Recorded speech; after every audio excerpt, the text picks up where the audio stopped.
সমস্ত দেশবাসীকে বলছি, রোজ যদি আমরা 10 বার থেকে 100 বার ভুজঙ্গাসন করি তাহলে আমাদের শরীরের বাইরে এবং ভিতর দুটো অপশনকে কিওর করে দেবে।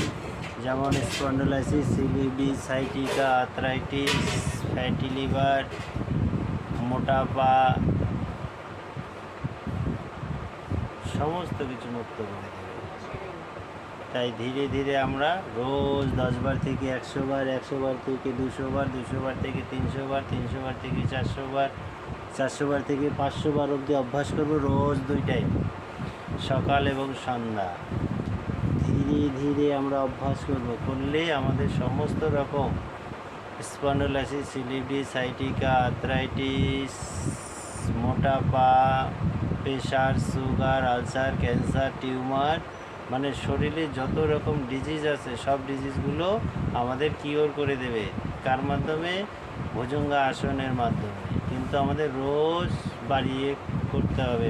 10 থেকে শুরু, ধীরে ধীরে 100, 200, 300, 400, 500, 2 টাইম সকাল এবং সন্ধ্যা। তাহলে কত হবে? 1000।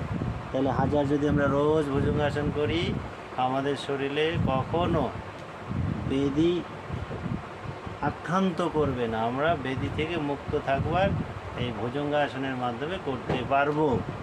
তাই প্রত্যেককে ধীরে ধীরে, ছোট থাক বড় থাক, সমস্ত দেশবাসীকে আমাদের সুস্থ করবার জন্যে সেই ভুজঙ্গাসনকে আপন করে নিতে হবে। যদি আমরা রোজ আপন করে নেই তাহলে আমার শরীরে যত রকম সমস্যাগুলো আছে সেগুলো সমাধান হয়ে যাবে শুধু আসনটার মাধ্যমে।